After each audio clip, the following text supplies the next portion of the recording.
We live in a time of great human tragedy. You might well ask, why discuss economics then? I will give you three reasons. One, every human tragedy reflects itself in data somewhere. Numbers might seem inert and lifeless, but if one knows how to parse numbers and add context to them, those numbers can throb with life. We can discern stories that might otherwise be unseen by us. Two, economics has consequences. It affects the lives of common people. Bad economic policy, like much of what Indira Gandhi did in the 1970s or Narendra Modi's demonetization, causes real human suffering. Understanding economics helps us understand the causes of suffering and might help us prevent or lessen it in whatever capacity we can. And three, economics is the study of human behavior. To understand the incentives that drive us, the trade-offs we face and the choices we make, we must understand economics. For this reason, perhaps, in this time of great suffering, understanding economics is important. Welcome to The Seen and the Unseen, our weekly podcast on economics, politics, and behavioral science. Please welcome your host, Amit Verma. Welcome to The Seen and the Unseen. Today's episode is about the Indian economy in the time of Covid-19. My guest is Vivek Kaul, with whom I had done an episode in December summing up the year gone by. We thought things were looking bad, but boy, what I would give to be in December again. Covid-19 has ravaged economies throughout the world and has caused pain and misery on an unimaginable scale. This pain is not just across space all over the world, but also across time.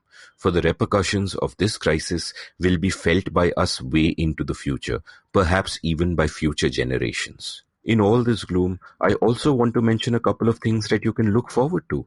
One, Vivek's new book, Bad Money, is out now. It deals with the NPA mess and takes a closer look at India's banking system.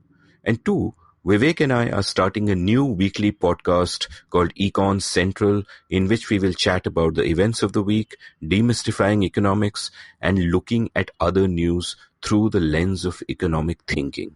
That launches later this week, and Vivek and I will tell you about it as this conversation begins. But first, a quick commercial break.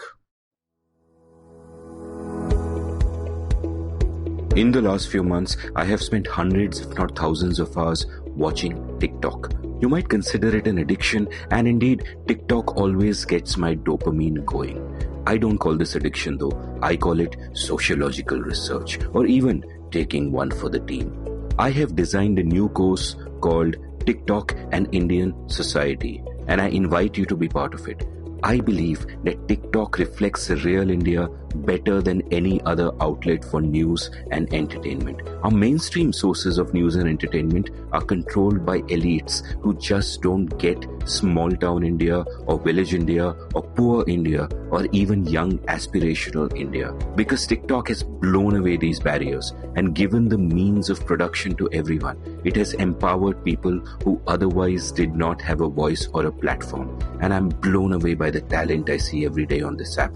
And my eyes are also opened to so many shades and nuances of India that I had not noticed before.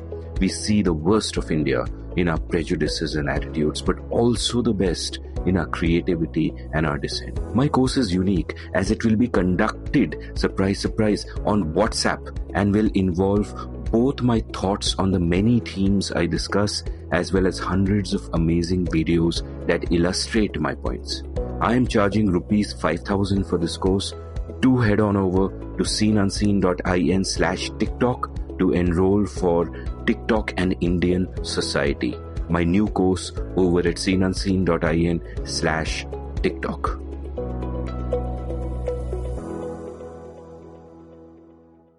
Vivek, welcome to the Seen and the Unseen. Thanks, Amit, for having me over. And, what is this new course you are planning on TikTok of all the things? Yeah, as you know, I've spent hundreds and thousands of hours watching TikTok over the last few months, and I call it research, not time pass. And one of the, things I've realized while watching TikTok is that, it's really democratized the creation of entertainment in India, most of the other entertainment that we see around us is controlled by elites. Like, Bollywood is controlled by elites who are disconnected from a lot of reality and so on. But TikTok really has gone into small towns and villages all over the country and, made it easy for people to make videos and made the means of production available to all. And what that has done is that has shown us a side of India which many of us English-speaking elites never see. And I found that fascinating and I started taking notes on it. And I realized that both the worst and the best of India can be reflected in the glimpses of culture that we see through TikTok. And of course, all the worst of it is there, like the misogyny and the normalization of casual violence and all of that. But you also see a lot of other things, more women expressing themselves and expressing their sexuality, much more political dissent in very subtle ways. There's great satire, great irony. So I thought I should sort of make a structured course where I talk about all the themes that I have noticed about it. So, what you're basically saying is TikTok has done to content what social media in a way did to news. The tyranny of the editor, as we used to say, only what the editor decided ultimately appeared in a newspaper or even on a website. But, with social media and with people, having a mobile phone and a camera in their hands, the tyranny of the editor is dead. So, so basically, TikTok is another version of that. TikTok is another version of that, but it's beautiful that because even when the internet killed the tyranny of the editor, social media killed that, it was still only available to people with an internet connection and by and large people who could speak and communicate in English. And I think TikTok is completely broken that. I mean, I see so many great videos from small villages and so on, and incredible sophistication even in the filmmaking. So within the bounds of what you can do, the 15-second videos, the cheap mobile phone cameras, they're producing incredible stuff which reveals so much. Indeed. I mean, I'm also on TikTok, though not as much as you are. And sometimes it's actually a real pleasure because, you do end up laughing at the content that they create. So I think you're planning to use WhatsApp to sort of deliver this course. So what's the idea there? Yeah, so Vivek, you and I joke so often on this show about WhatsApp University, and this is probably the first time somebody is using WhatsApp for a course like this in all seriousness. And the reason for that is I'll actually be sharing hundreds of videos through the course as illustration of the themes that I mean, so that people sort of kind of understand that. And these are all, as in TikTok vertical format videos.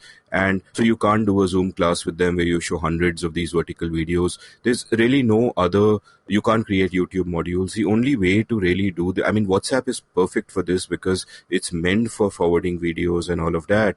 And my course will really happen through a WhatsApp group, which is where only the admin can post. So it's only me and I'll kind of run the course on that, and that should be great fun. But moving on from that, and thank you for asking me about this and giving me this extra publicity. I hope listeners check that out at seenunseen.in/TikTok. But what you and I are as excited about, if not more, in fact, we've been talking about it for more than a year, bro, is our own co-hosted show, Econ Central. It's a weekly half-an-hour podcast. And Vivek, just tell our listeners a little bit more about that. Okay, Amit, as we've been discussing and as we've been talking for a while, the idea here is to sort of lay out economics which matters to the common man in a lucid, very simple sort of way. And there are two sort of, facets to it. One is the fact that what has happened over the years is as the tyranny of the editor has died, a lot of false news, goes around. And economics also sort of gets included into it. And it becomes very difficult for people to sort of figure out as to what is right and what is wrong. So in that sense, the idea behind the show is to take, a particular topic which is in the news at that point of time and explain it in a very simple, lucid sort of way. The other thing that happens is the fact that the conventional mainstream media, be it TV channels, be it digital publications or newspapers, approach economics in a very complex, expert-driven sort of a way. It's like everyone's talking in code, and unless you understand that language, of that code, you don't understand what is being communicated. So the idea is to break that again and talk economics in simple English and explain to people as to how one, why they should be bothered about it, as citizens of this nation, and two, how it impacts their daily lives. We don't really, most of the times we don't realize that a lot of what is happening in the Indian economy and even in the global economy for that matter impacts our lives in very, very different ways. And we don't even realize it. So forget sort of preparing for it. We don't even know that it is happening to us. So I think that is the basic idea behind the show, so that people who have no background, or rather, let me put it this: people who have no degree in economics can log in and understand what's going on. So. Yeah, and what also fascinated me about the show is that when people talk about economics, partly because of the reason you mentioned, that mainstream publications use so much jargon and they almost restrict it to specialists, partly because of that, but people think of something of economics as something arcane that doesn't apply to the world outside of money. And that's always been something that's irritated me, because I look at economics as the study of human behavior.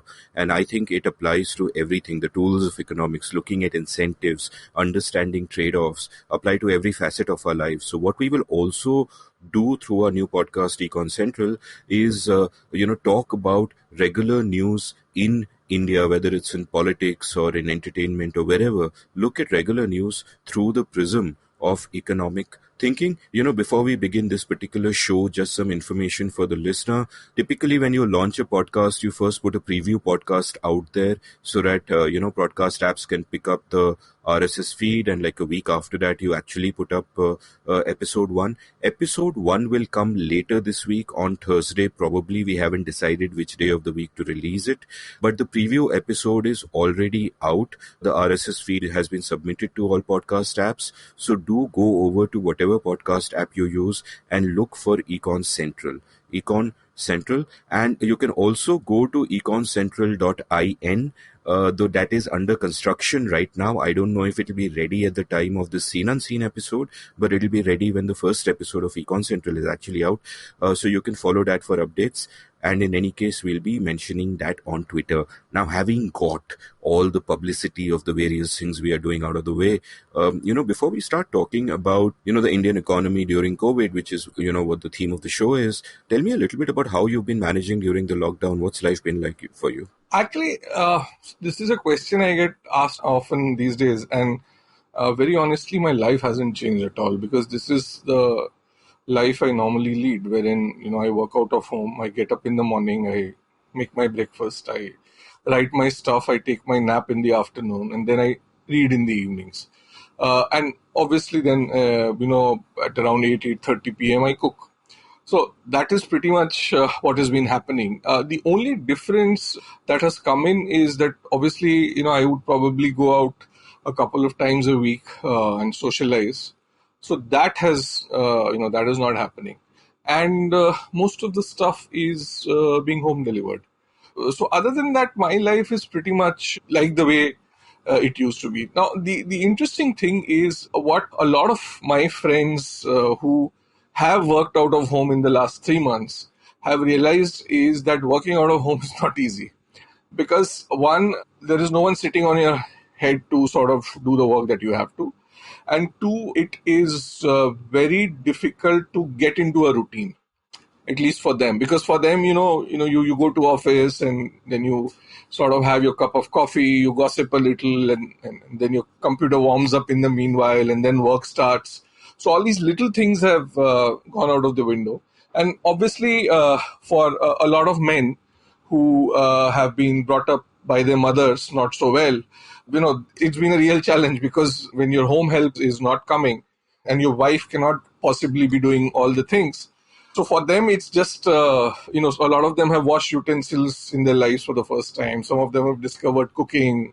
I mean, like a friend was telling me the other day, I didn't know paneer banana itna aasan tha, or so yeah. So that's but yeah, I mean, so the interesting thing is a lot of people have realized that working out of home is not easy. And maybe a lot of men appreciate their wives a little bit more, all the unpaid labor that they took for granted, And I and mean, and now have especially, to share. hats off to all the working women who used to sort of manage their homes as well. I mean, so all the men are now gradually sort of, I mean, I don't think it's going to make a big change, but yes, a few people here and there have realized that it's very difficult. So. Yeah, among the many interesting unseen consequences of the lockdown could be how relationships between the sexes Yes. change in many different ways, good ways, bad ways. And obviously I share a sentiment because I've kind of been working from home for the last 13 or 14 years. And for me, this is like not the new normal, it's the old normal. Everyone else is sharing in it and cribbing about it. And I'm like, what are you even talking about?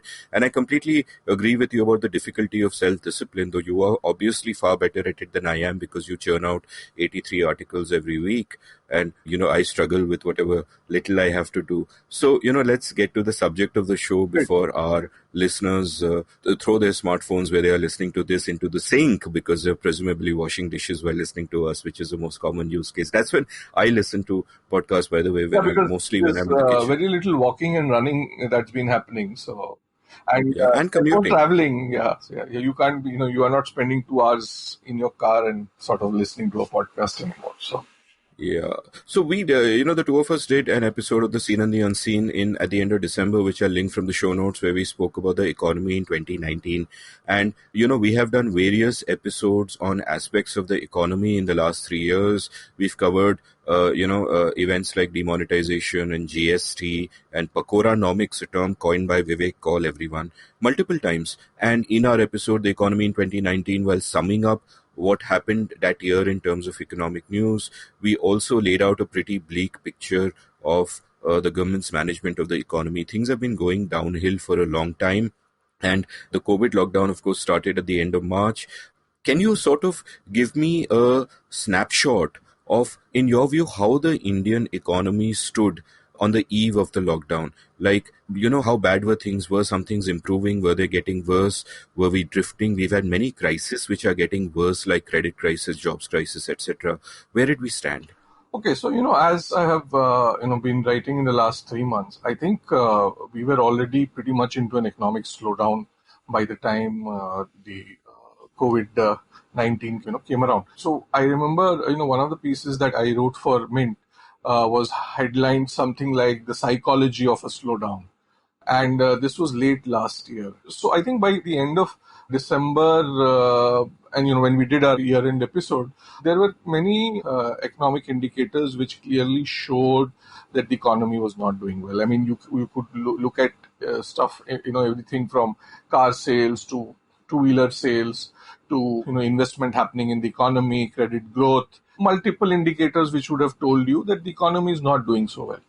And in fact, recently the GDP numbers for 2019-20 were released.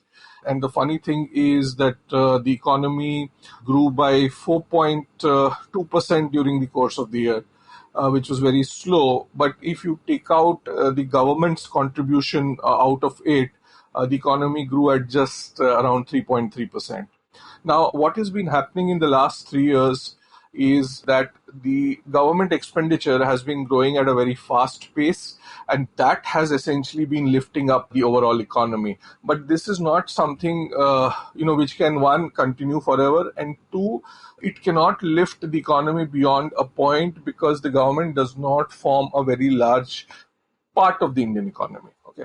Let me put it this way. When politicians started recognizing COVID-19 as a serious issue, which was probably first to second week of March, the Indian economy was already in deep trouble by then. And since then, we have only gone downhill, like has the rest of the world. So.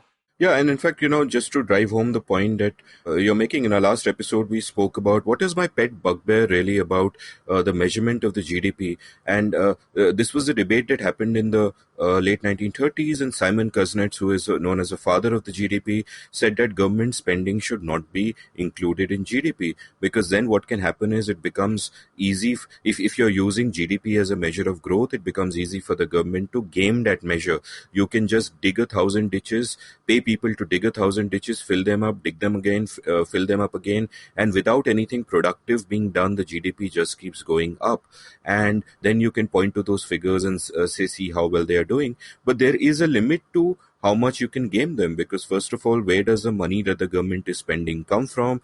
It comes from the people. There is an opportunity cost to it. In a great episode I did with Ajay Shah and Vijay Kelkar earlier this year, a few months ago, they pointed out something called the marginal cost of government funds, government spending, which basically means that for every 1 rupee that the government spends, the cost to GDP growth is equal to that of 3 rupees approximately in India. It's between 2.5 to 3.5, but you can approximate it to that. So the cost of every 1 rupee spent by the government is 3 rupees in the overall sense. That's the opportunity cost. So that's again something that you have to consider. So even if this metric is inaccurate and is being gamed in this way, that really can't continue. And we were in bad shape anyway. I mean, after all these years of talking of 8% growth, 4.5%, even with government spending, being spoken of as part of GDP, is pretty miserable. Things have gone wrong. I'd also recommend listeners listen to an episode, I'll link from the show notes, which I did with Pooja Mehra about the last decade, where she lays out that all of this really started in 2011, and we've had a decade of disastrous economic management since. And so my question to you here is this, and I don't want to belabor the point of data and what metrics we look at to judge how the economy is doing, but in the context of COVID, it becomes acute because in many earlier episodes, we've lamented how data is so unreliable, and what are the different kinds of proxies and metrics by which we can talk about the economy. In the time of COVID, it seems to me that has been exacerbated. Like early on in the lockdown, you wrote a piece about how rail freight prices were indicating what's going on. So when someone who covers economics and looks at it as closely as you, looks at what is happening after COVID, besides, of course, the anecdotal evidence all around us, which are mostly stories of great suffering, how do you get a handle on how bad things are? Okay. So, you just talked extensively about the GDP. Now, there are a lot of things which are not right with it, but ultimately it's a measure which everyone follows. And it's essentially a measure of economic activity. Okay. So how do you look at economic activity without looking at, let's say, the GDP number? Now, the GDP number comes once every 3 months. But there are a lot of other parameters which one can look at and get a sense of what is happening in the economy. And these numbers come out pretty quickly. So one of the things that I sort of looked at, this was sometime around a month back in May, was revenue earning rail freight. Now, it's essentially the amount of freight which is moved by the Indian Railways. Okay. And in April, this came down by close to 35%. Now, here's the thing. Now, what are the main commodities that the Indian Railways moves? It moves coal, it moves steel, it moves petroleum, it moves food grains, and it moves cement. Okay. So if you look at railway freight as a whole, so the amount of freight moved by them in April fell by close to 35%. This after it had already fallen by 14% in March. So one of the most important commodity that railway moves across the country is basically coal. Okay. Now, coal movement fell by close to, again, 35% to around 34.6 million tons in April, after having fallen by around 14% in March. Now, what does this basically indicate? Okay, one is obviously, coal production has fallen, and because of that, lesser coal is being moved. But what does it tell us? It tells us largely that most factories and companies in India have been shut over the last more than a few weeks now, and they don't need electricity. Okay. Now, when you don't need electricity, you don't need coal, simply because most of the electricity produced in India is thermal electricity. So this tells you very, very clearly that most factories have been shut, most offices have been shut thanks to the lockdown. Then you have petroleum. Petroleum movement was also down almost 35% to around 2.3 million tons in April. Again, explains the lack of demand of petrol and diesel. Now, the interesting thing is that obviously, this is because people were at their homes and they were not moving around. Now, the more interesting thing is that if people do not consume petrol and diesel, the central government does not earn excise duty on petrol and diesel. And this excise duty on petrol and diesel during the course of the last few years, has been greater than 2 lakh crore. Then you look at cement movement. So cement movement was down 90%, which tells you that construction activity has basically come to a standstill.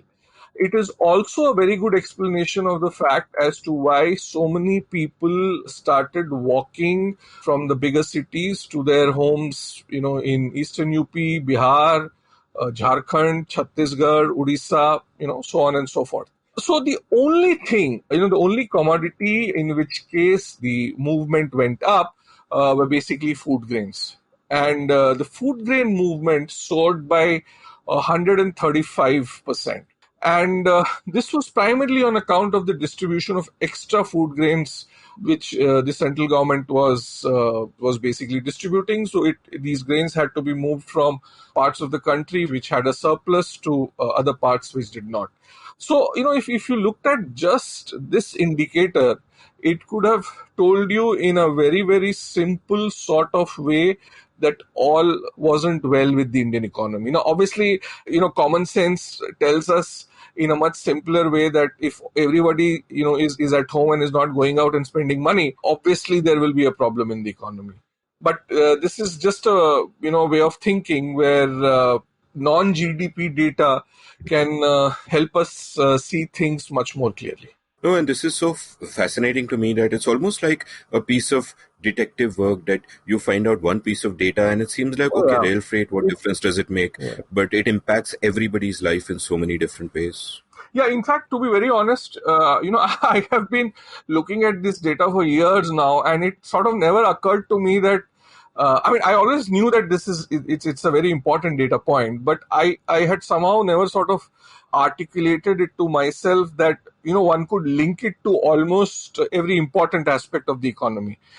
You could link it to food, you could link it to taxes, construction, electricity. These are things that we all used to, like electricity. Now, without electricity, there is no survival these days. So. And what is also interesting to me, like what you've described about what rail freight indicated about everything in the economy and how everything is connected is, talking about the economy from a sky high view and, looking at all these different aspects of it. And now I want to zoom in to individuals, to human beings, their psychology, how they think about all this, and understanding how that ties into the economy.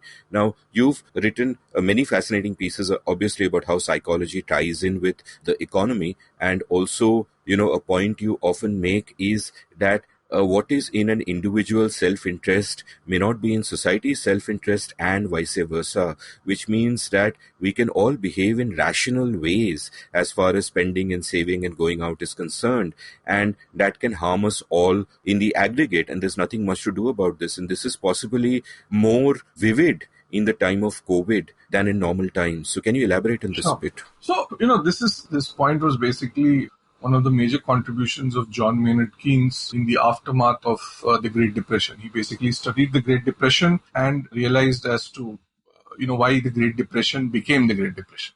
So what he basically suggested was that, at an individual level, incomes drive spending, okay? But at an aggregate societal level, it is spending which drives income. Or to put it in a simpler way, one man's spending is basically another man's income.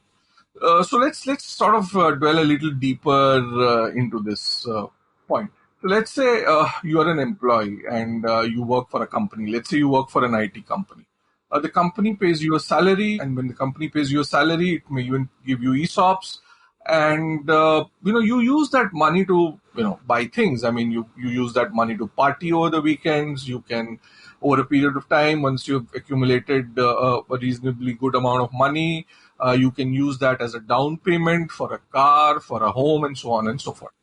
So income drives spending at an individual level. Nevertheless, the question is, where does the company make money from? Now, the company This company or any other company essentially makes money when someone else spends money to buy their goods or buy the product or buy the services. So in case of an IT company, it might be a project, it might be a product, or anything along these lines. So essentially, one man's spending is another man's income. Now, what has happened in case of in the last few months is that large parts of the population are staying at home, and when you stay at home, you only buy things which you require for your everyday use. So, I mean, you may buy soap, you may buy toothpaste, you may buy washing powder, cleaning liquid, vegetables, bread, butter, so on and so forth. I have a feeling you're sharing your personal shopping list with me. I guess, yeah. I mean, it would be anyone's shopping list, Amit. So you don't buy vegetables. No, of course.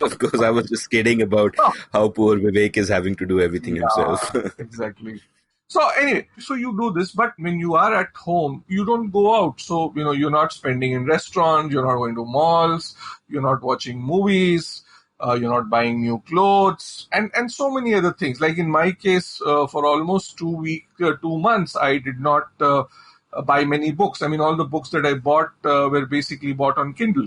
So obviously, when this happens at the societal level, it impacts the incomes of many other individuals. So incomes go down. Okay. It also impacts many businesses. So businesses, when they have to survive through this pandemic, have a lot of them have fired people, a lot of them have cut salaries, a lot of them have withdrawn new offers, and a lot of them have postponed dates of joining of people who were supposed to join. So all of this has an impact on the incomes of people, which in then turns has an impact on consumption, and which again in turn has an impact on income, and which in turn again has an impact on consumption. So this is how the cycle works. Now, what also has happened, and in fact, this was already happening. I was earlier calling it the psychology of a slowdown, and now I'm calling it the psychology of a recession. Now, the difference between a slowdown and a recession is very simple. A slowdown is essentially an economic environment where the economy is growing, but it's growing at a low growth rate. Whereas a recession is an environment where the economy contracts for 2 consecutive quarters, so which is basically a period of 6 months in total. So we are not there, but we'll get there by September. By September, we can officially say that India was in a recession for the first half of 2020-21. But UNESCO may well proclaim it as the best recession in the world.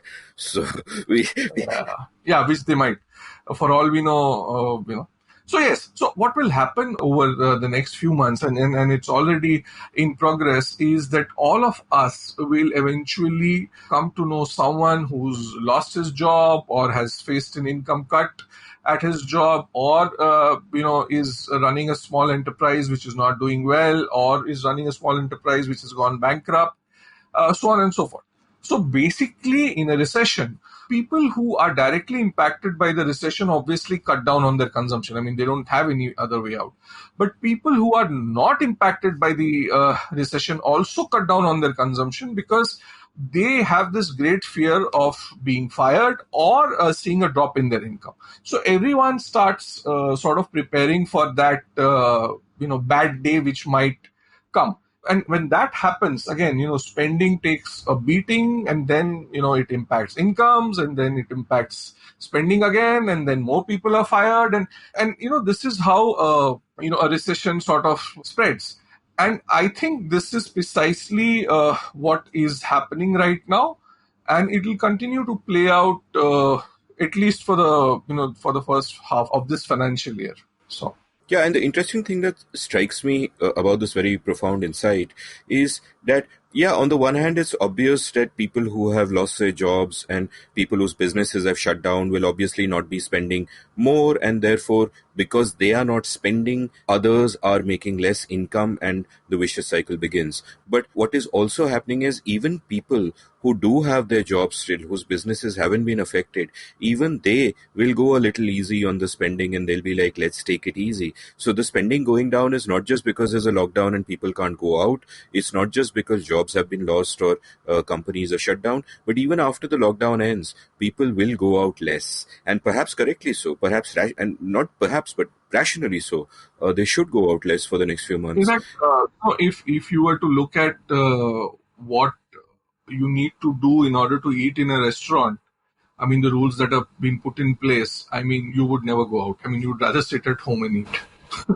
Yeah, and even otherwise, and so the thing is, and even with people who go out as much as they used to, their discretionary spending, the stuff they don't absolutely need to buy, will go down a bit because they'll be more aware that there could be, rainy days up ahead, not in a literal sense, of course, because rainy days are ongoing as we, both of us are in Mumbai. In fact, the interesting thing is, and when I first sort of came to know of this, I was quite surprised. If you look at, a lot of these analysts, they are also talking about the fact that FMCG companies might see a contraction in revenue this year, which is essentially unheard of. So what that means is that discretionary expenditure will definitely be impacted. That is a no-brainer. But even non-discretionary expenditure will be impacted. And one clear indicator of that is that people are already buying smaller packs of different things. I mean, that that news has come around a few weeks back. Wow, that's so interesting and almost so sad, that in all these economic numbers, if you look closely and use your imagination, you also get pictures of individual human suffering, and even the way minds cloud over, that you become less optimistic, and then that pessimism just sort of reaches out and becomes more numbers because you're spending less, others are earning less, and everything is rational. Now tell me, you've described this vicious. This is, it's time for a poor joke, Amit. So Tell me the poor joke. So you have all this, I tweeted about this a few days back. So you have all these be positive walas going around, right? People keep telling you Yeah. it's time to be positive, be positive. So basically my take is that, all the B positive blood group guys should now become C positive, because only if you C positive can you be positive. So this is in your zone, Amit. So it's better than the ones you crack. It's horrendous. This is adding insult to injury. First you injure me with that terrible joke and then you insult me by saying it's in my zone. Your PGs are legendary, so this is also a legendary PG. So. Indeed. Here's my question. You've described this vicious circle really well. How can it be broken? In theory or in practice? Like in the past, what has broken such vicious cycles typically? So, in the Indian case, we have very little experience of going through a recession. The last full-fledged recession was in 1979, which was also the year of the second global oil shock. Between 1960-61 to this financial year, I mean, assuming the growth contracts this financial year, India has seen a growth contraction just 5 times, and the last time we saw growth contraction was 40 years back. Okay, even in 1991-92, when the economy did terribly, we did grow. So there is very little experience of how to get out of a recessionary environment, at least in India. Now, if I were to sort of talk, go back to the Great Depression, because that is by far the best example. The countries in the West started coming out of the Great Depression only at the time, when they started preparing for the Second World War. Now, if you look at the example of the United Kingdom, it was only when they started taking Hitler's threat seriously, and then they started sort of, making arms in the southern part of the country. That is when they started coming out out of the Great Depression. In the US case, some of it happened when Franklin Roosevelt came up with the New Deal, and but then the US also sort of started coming out of the recession only around the time the Second World War started. So the point here is that And this is what Keynes' insight was. And Keynes' insight was, in an environment where the private part of the economy is not spending, when individuals are not spending, when private corporations are not spending, the government has to become the spender of the last resort, or the government has to become the employer of the last resort. And Keynes also, he was great at rhetoric. So, and he rhetorically even suggested that the government should essentially pay people to dig holes and fill them up, and the money that they earn doing that, they would go out and spend, and the economy would come out of a recession. Now, this is something that this was an insight which politicians loved and they ran with, because up until the Second World War, the governments used to largely run on balanced budgets. Okay, they only spent as much as they earned. Now, here was an economist saying that it is fine to spend more money than you earn. And politicians loved that insight. But what Keynes had also said was that the government should run surpluses during good years, and then they should use those surpluses during bad years. Now, obviously, the politicians just took one part of the argument and they ran with it. Now, to sort of talk about this in the Indian context, so right now it is important that the government puts money in the hands of people, and they have done that by through the putting money in the Jan Dhan accounts of women. They have also brought forward the payments of PM Kisan and stuff like that. But these are very small amounts. Okay. Now, the large fiscal expansion as has been demanded by corporate India, and one gentleman, I think it was one of the builders, who even went on to suggest that the government should spend anywhere from $200 billion to $300 billion. I mean, that's like a astonishingly huge amount of money, which is $200 billion would be close to not 10% of the Indian GDP, but around 7-8% of the Indian GDP. So the question is, where does the government get that money from? And especially in an environment where tax collections have totally crashed. So that is, and given the fact that, as we discussed, we were already in a bad shape. So to sort of give you, the last year's budget, the government had hoped to earn close to 24.6 lakh crore in gross tax revenues, okay? The central government. The revised number, when the budget for this year was presented in February, the number was then revised to rupees 21.6 lakh crore. What the government finally ended up earning was rupees 20.1 lakh crore. So, you started at close to 25 lakh crore and you ended up at 20 lakh crore. That in itself tells you how, one is, your assumptions have gone all wrong.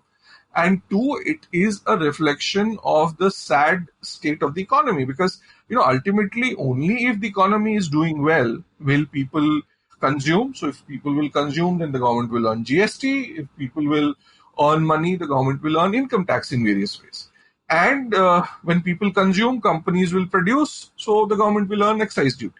So it is all linked. So when we entered into COVID-19, the government finances were already in a mess. So in that sense, they really couldn't, they really can't do what Keynes' theory basically suggests.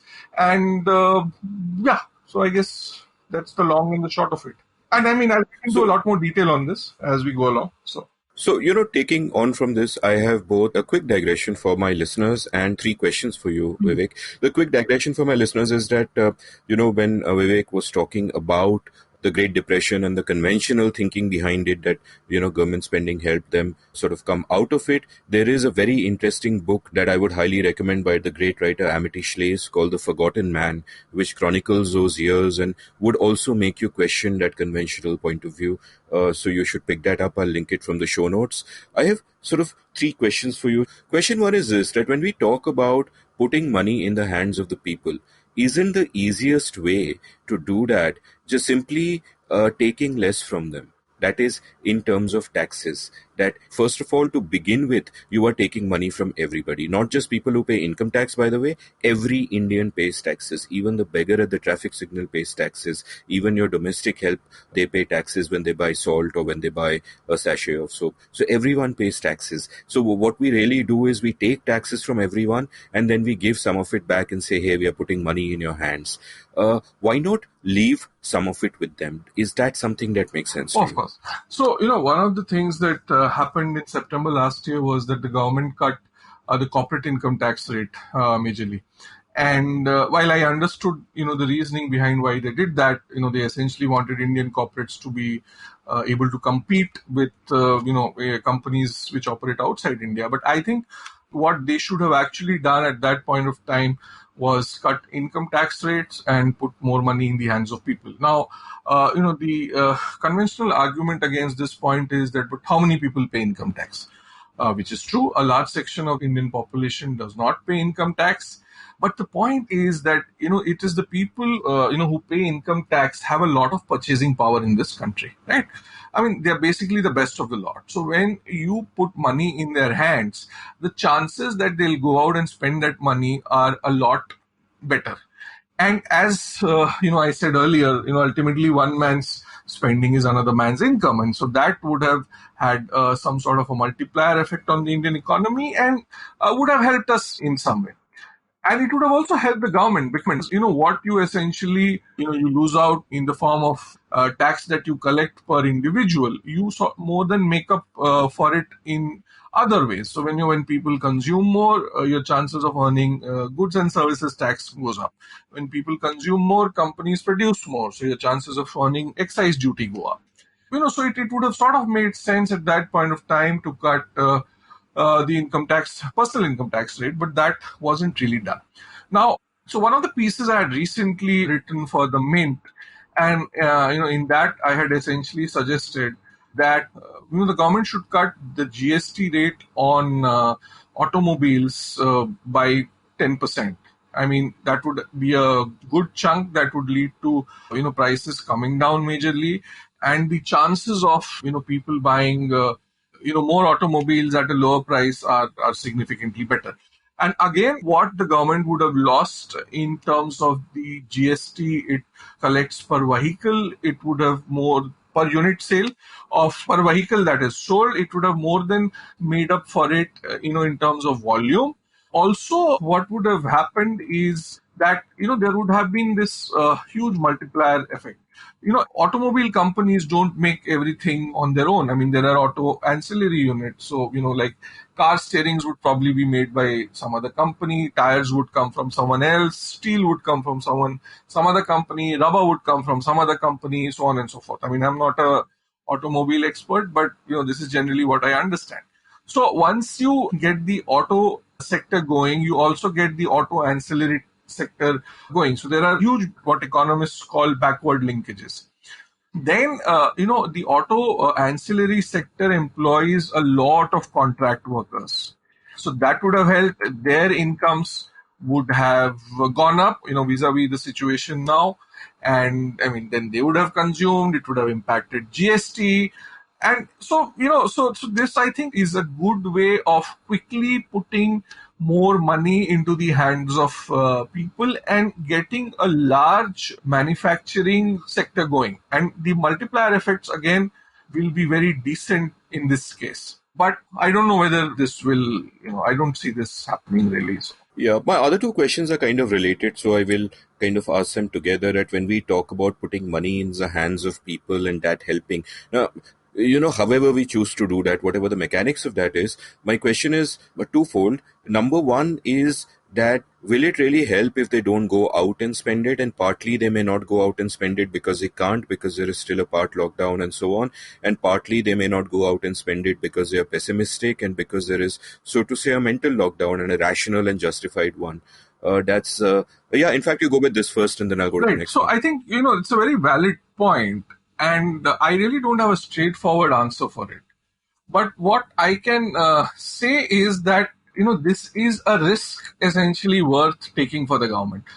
In fact, there's a beautiful line in this book that I read recently called Radical Uncertainty by John Kay and Mervyn King, both famous British economists. John Kay was one of the most widely read columnists of the Financial Times and, a very well-known economist, and Mervyn King was the governor of Bank of England. And there is a very, there's a brief line in that book which says that real governments do not optimize, they cope. Okay. And I think this is just the time to do that. You have to sort of take some of these decisions, which, what you call a calculated risk, basically. So I think it's a calculated risk. And anyway, they're not making any money out of, GST and vehicle sales. So this is something that can be tried and, I think it should work. So. And see, there are no, in economics, that's what makes economics so interesting. And that's why so many economists get it wrong when they forecast things, because, ultimately economics is not something where you can actually carry out an experiment in a lab. It's all out there in the real world. So. Yeah, and also you think probabilistically. So just because you say something has a 55% chance of happening and the other thing happens, that doesn't mean you were wrong.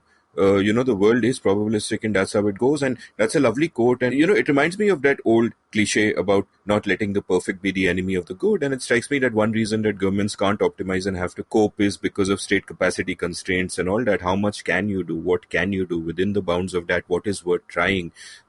And you need to think probabilistically about that. Though I think the objection per se that people won't go out and spend seems to me to have a certain amount of validity to it. My third question here's the thing, Amit.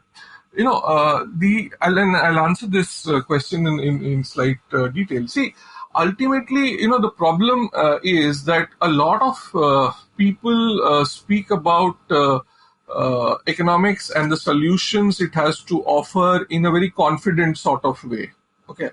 But that does not mean that economics has all the solutions, and especially in an Indian case, the problem is that we have been brought up writing exams where there is a right answer and a wrong answer, right?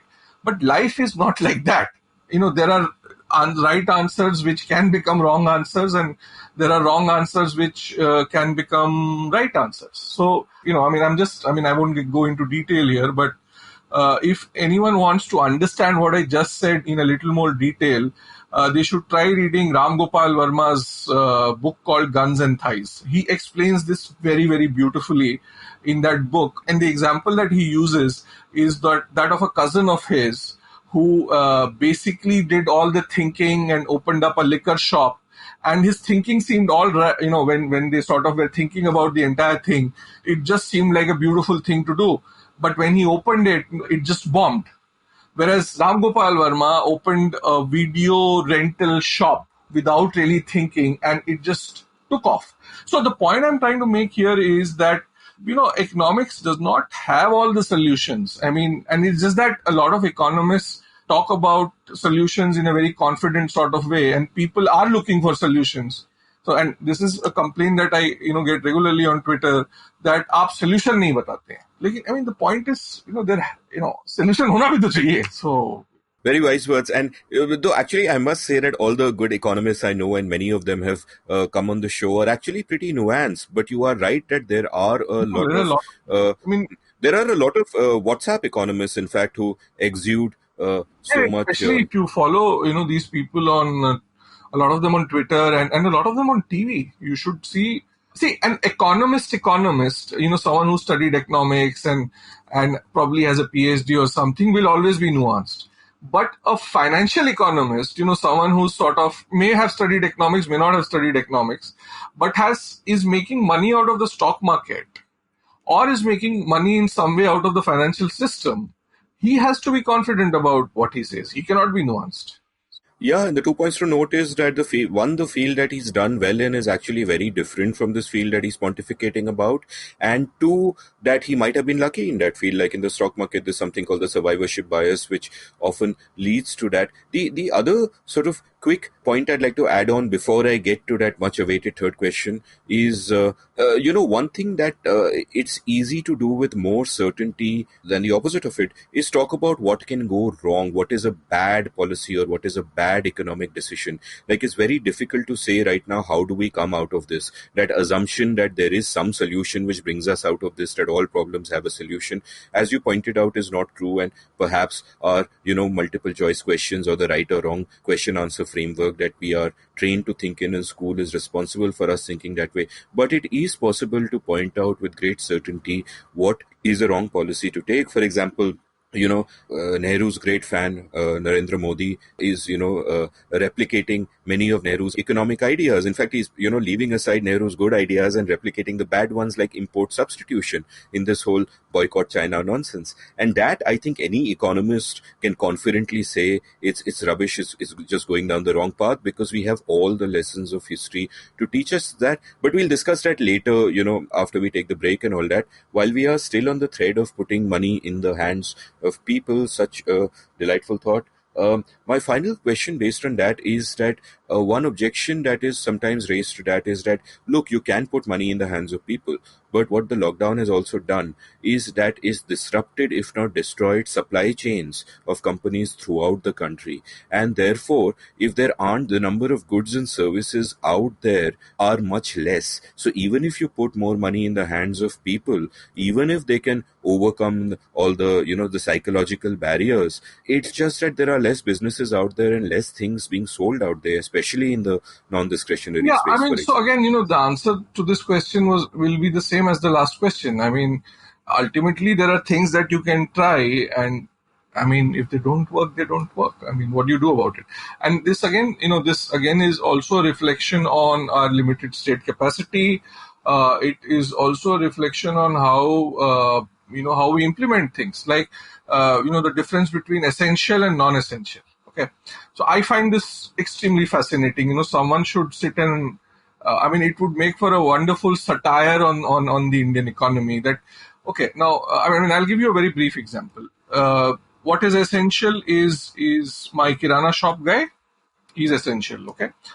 But what is non-essential is the tempo in which stuff will be delivered to him from the distributor.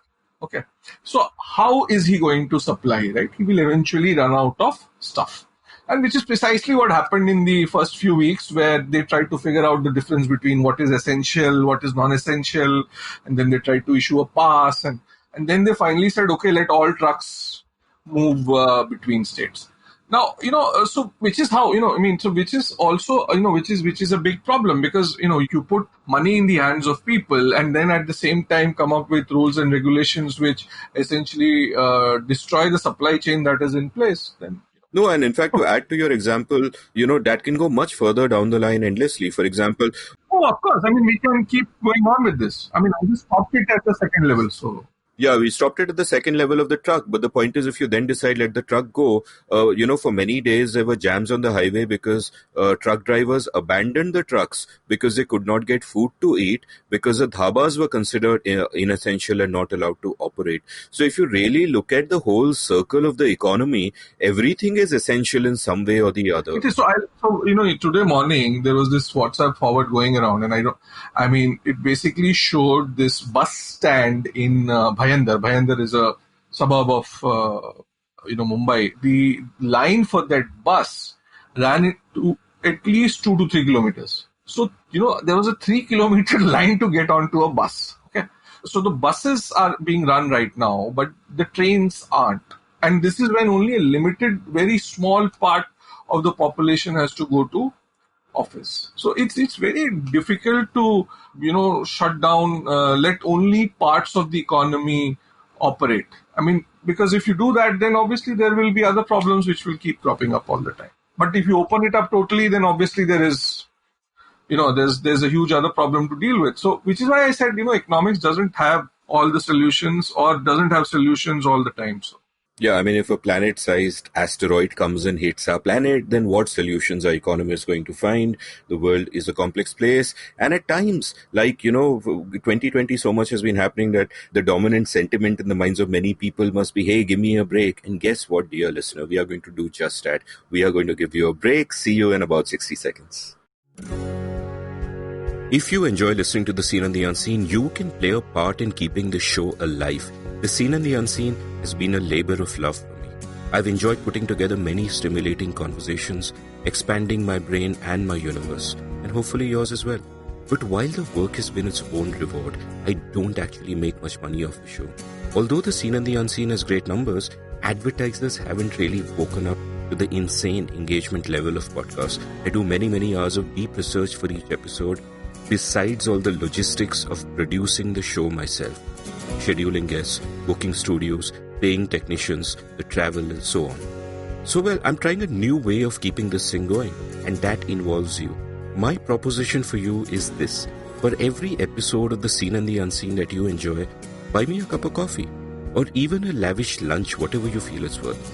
You can do this by heading over to seenunseen.in/support. and contributing an amount of your choice. This is not a subscription. The Seen and the Unseen will continue to be free on all podcast apps and at seenunseen.in. This is just a gesture of appreciation. Help keep this thing going. seenunseen.in/support. Welcome back to The Seen and the Unseen. I'm chatting with Vivek Kaul about the Indian economy in the times of COVID. And, before the break, you did that thing you typically do, problems. And as they ask you on Twitter, where are the solutions, Mr. Kaul? So, I mean, obviously you and I don't really have any solutions per se, though we can probabilistically point out things that may work and may not work. But when we talk about sort of the different solutions that there are for what the government should do to lessen some of the pain, because this is not a problem you're going to solve. Can you take me through sort of the different options that have been proposed by many and your personal thoughts on them? For example, recently the government came out with this rescue package where they said, we will spend 20 lakh crore and, there was much feverish applause. And you wrote a very interesting piece, which will, of course, like all your pieces be, which are you've written about COVID, be linked from the show notes, where the headline was 6 reasons why the fiscal package is more about putting people's own money into their hands than actually kickstarting crippled economy. So take me through your thinking on this. Yeah, so when do editors give such long convoluted headlines? It feels like a very BuzzFeedy, clickbaity kind of thing, right? No. When they obviously don't want to get into any trouble, right? So you give a very long headline, which doesn't really mean anything. Okay, so basically, what I had written in this piece and another piece that I wrote for the Mint was that, how the government's package was, like the old newspaper trick, which I learned very early once I started working in the media, was that, think of the headline first. Okay. This is something that all good editors, old editors would tell you, that before you start writing, think of the headline first. And then write everything justifying the headline. So the government's 20 lakh crore package was a bit like that. So they first thought of this one big number, large number, which was 20 lakh crore, 10% of the GDP, as the Indian GDP is around roughly 2 lakh crore. And then they went around ensuring that everything added up to 20 lakh crore. Now, so first and foremost, it was a lot of people in the media called it a fiscal stimulus, called it an economic stimulus, which it largely was not. A fiscal stimulus is basically when the government spends more money or it puts money in the hands of people through a tax cut. So let me just give you a few very interesting examples on how the 20 lakh crore number was arrived at. In fact, by the time they finished adding it up, it was 20.97 lakh crore. So the Ministry of Finance, did really well on that front. So, one of the first things that was announced was that the statutory Provident fund contribution made both by the employee and the employer will be reduced to 10% of the salary. Normally, it's 12% of the basic plus DA. So essentially, this would add a liquidity support of 6,750 crore. Now, what does this mean? What it means is that let's say I work, I work for a company. I will contribute less to my PF, and that money will come as a part of my salary, and that I will spend in the economy, and that is how the 6,750 crore number has been arrived at. Now, what has the government got to do with any of this? How can this be a part of any package, right? I mean, it's my money. Instead of investing it into an employee's provident fund, I get that money in my hand and then I do whatever I choose to do with it. Also, because I'm getting that money in my hand, I pay a tax on it, okay? Whereas which wouldn't have happened when I invested money in the employee's provident fund. The other fancy move was the government cut the tax deducted at source and the tax collected at source by 25%. So if, let's say, you have fixed deposits, and at the moment the interest you earn on a fixed deposit goes over 10,000 rupees, the bank charges cuts a 10% TDS, tax deducted at source. Now, what is tax deducted at source? It is essentially the government establishing an accounting trail. Now, if it is cut from 10% to 7.5%, what it means is that you get an extra 2.5% in your hands, but ultimately you have to pay tax, right? I mean, so there is no real, there's no money being put into your hand. Now, this move was expected to add, 50,000 crore to the liquidity of the economy. So my favorite example in this huge manipulation of numbers is something called as the credit-linked subsidy scheme for the middle income group. Now, this is essentially, interest subvention scheme offered on a certain size of a home loan. Now, what is an interest subvention scheme? An interest subvention scheme is a scheme in which the government pays a part of the interest that you're paying on the home loan. So in this case, I think there are two parts. In one case, the government pays 3% interest. In the other case, it pays 4% interest. Anyway, so that's besides the point. So in this case, the liquidity that is supposed to be added to the system is 70,000 crores. Now, what is happening here? What is happening here is that I take on a home loan, and I put a down payment of whatever, and then the government pays a part of my interest. Okay. Now, if you look at the government's budget carefully, now this was a scheme which was already there in the budget. It has been there for the last 3 years.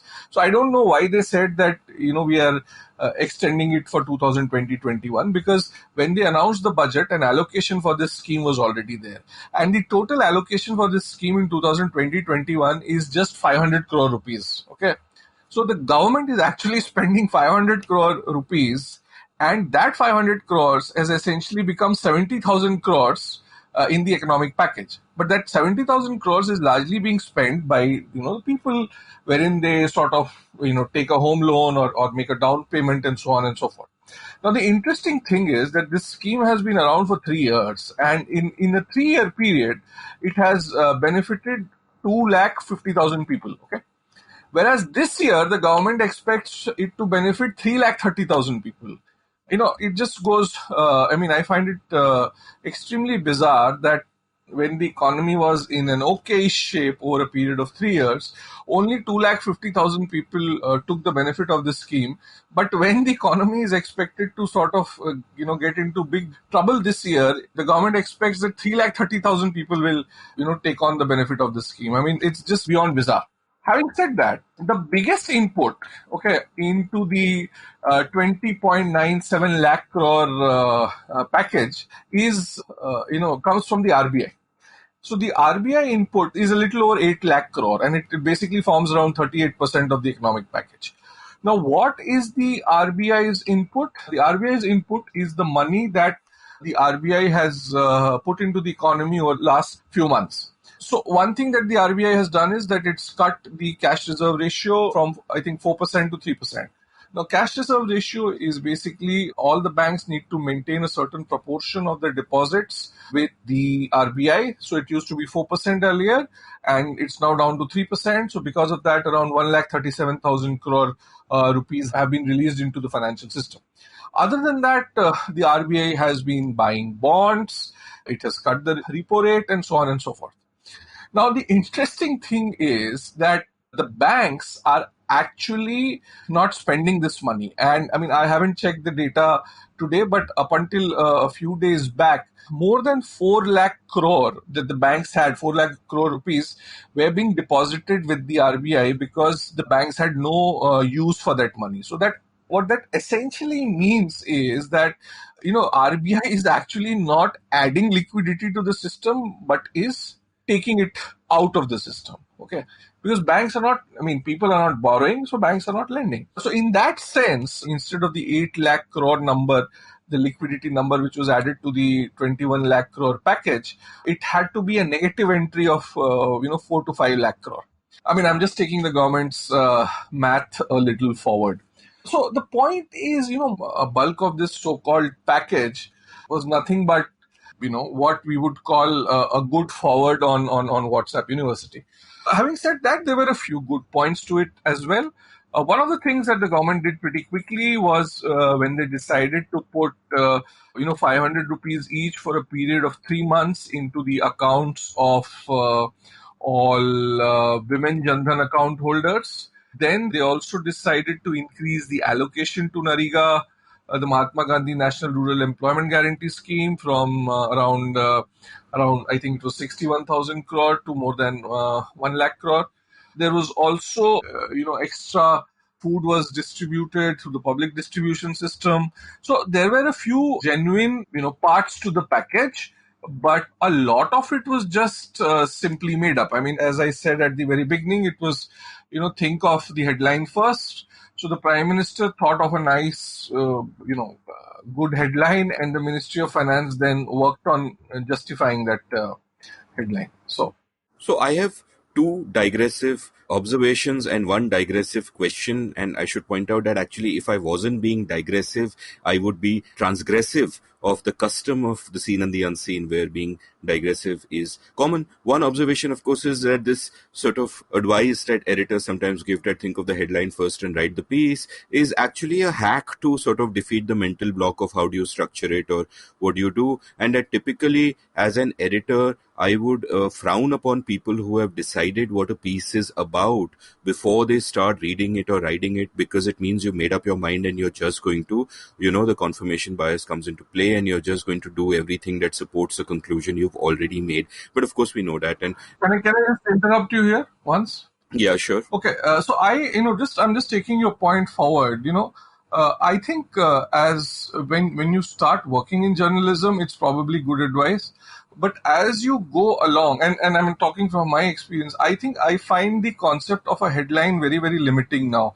Because, sometimes the headline it just can't say what you have said in, let's say, a 2,000 word piece, or even an 800, 900 piece can be pretty nuanced. So I find the concept of a headline very, very limiting now, because the headline can just say, it can just give you one point, but there might be, many points that you're making in that piece itself. So. Well, as an editor, I would say that if there's a good editor, then the headline can communicate some of the nuance, or at least the fact that there is nuance. But how many good editors are there? So by and large, I know that there are so many headlines that are given by editors for pieces we write, which just completely sort of miss the point. I agree with what you're saying, but I'm saying something which is slightly different. What I'm saying is that when I write, so I write pieces of all sizes, from 500 words to 3,000, 4,000 words. So if I'm writing something of which is like, let's say 400, 500 words in length, then the headline works pretty well. There's no problem at all. But the moment I write a longish piece, I find the concept of a headline very, very limiting, because even a very good editor cannot really, it's just very limiting. Because, the headline typically ends up saying, one or two things, whereas a long essay may not be just about one or two things. So.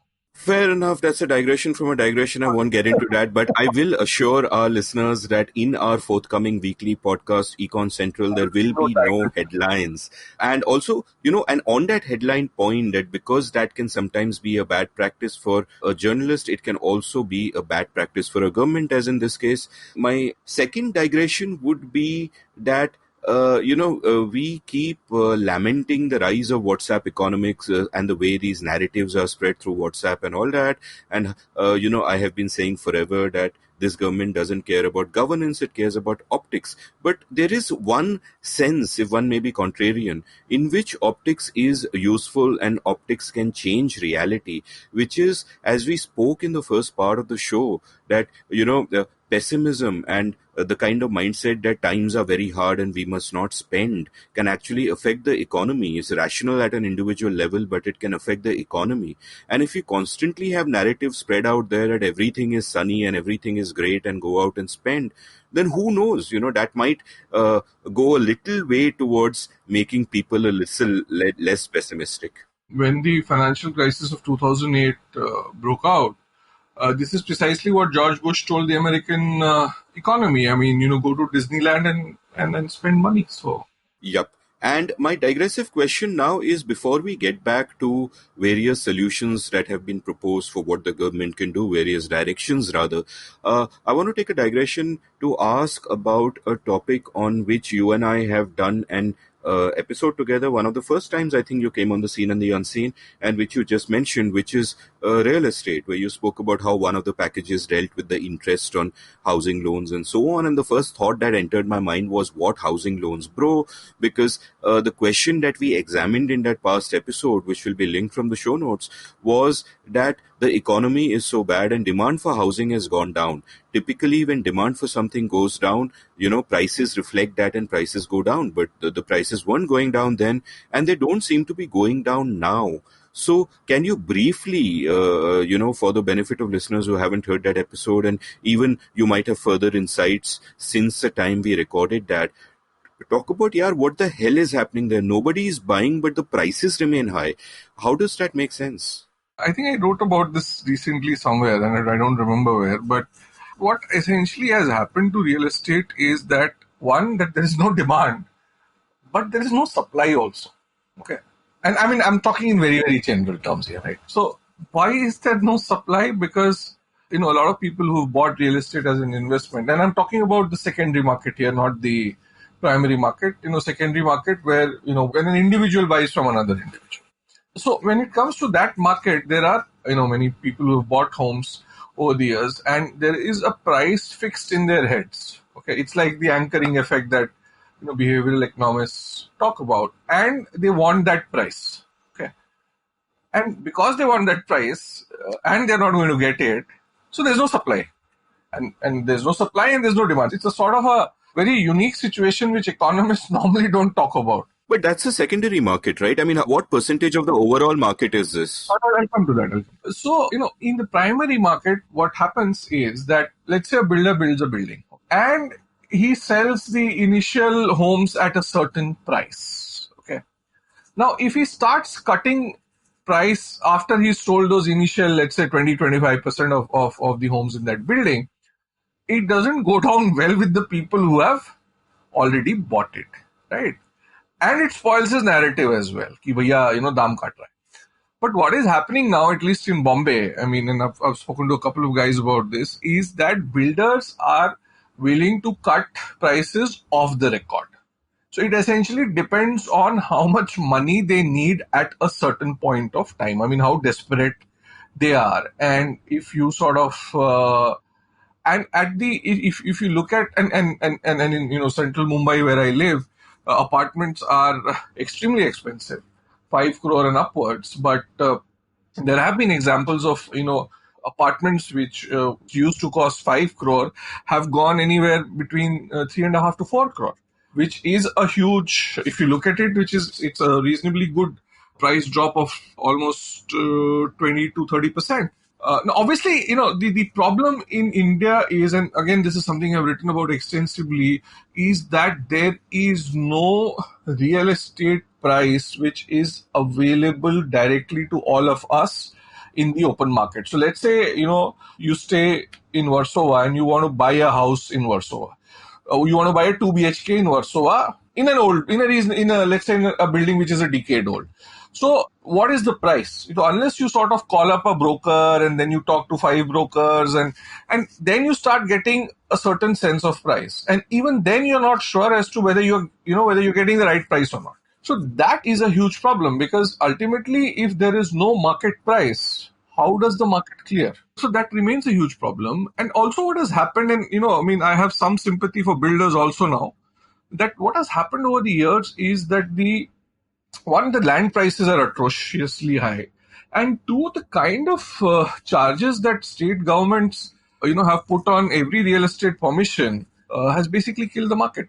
It's again, in their greed to earn more and more money from every project, they have ended up killing the real estate market. So it's not just black money and builders and which are to be blamed. It is also politicians who, and I'm talking about the money that the state government makes, not the bribes that they get paid.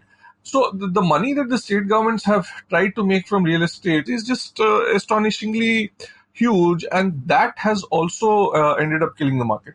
Very, very interestingly, Piyush Goyal, there was a video of the minister going around wherein he is seen asking the real estate industry to cut prices. Okay. Now the point is, it's okay. Coming from a minister, that's fine. But, ultimately there is something that the government also needs to do. So one of the simple things they can do is that in order to revive the market, the stamp duty that needs to be paid on every sale can be cut dramatically for the next couple of years. Okay, I know it's not a huge, it varies from 5 to 7%. But then, when the pricing is, let's say even on a 50 lakh apartment, 2%, 3% cut has it leaves a decently, a reasonably good amount in the hands of the prospective buyer. So there are a lot of things that, in order to get the real estate market going again, obviously a lot of things need to happen at the level of the builders, because the trust that the buyers had in them has completely broken down, because a lot of them sold apartments and disappeared. A lot of them did not deliver on time.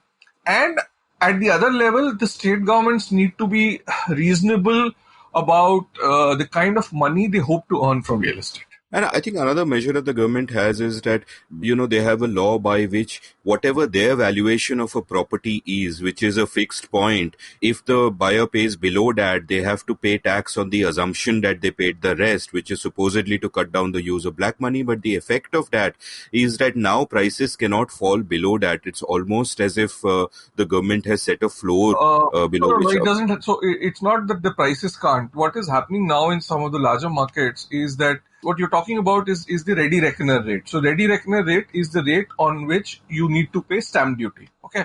Now in many large cities, the market price is actually lower than the rate of the ready reckoner rate. Now what happens is, in that case, the difference between the market price and the ready reckoner rate gets added onto your income, and you need to pay tax on that income. So what that does is, it just, the transactions in the market come to a complete standstill. So what is important here is that the ready reckoner needs to keep pace with the market price, which is not happening. Or maybe there doesn't need to be a ready reckoner for all those people who have watched Bollywood films and look at builders as, evil people, villains. Kindly note that we are all victims of the rapacious state. And I should also say that another, it's again a broader philosophical point, but I think it needs to be made. When you look at real estate in India, there are very few big builders, right? And they specialize in a particular part of the country. Like DLF is a Gurgaon, Delhi builder. It tried coming to Mumbai, flopped. It tried going to Bangalore, flopped. In Mumbai, there are builders who operate in specific parts of the town. So you have Rbi builders in Bandra, you have Oberoi in Goregaon, you have Godrej in Vikhroli.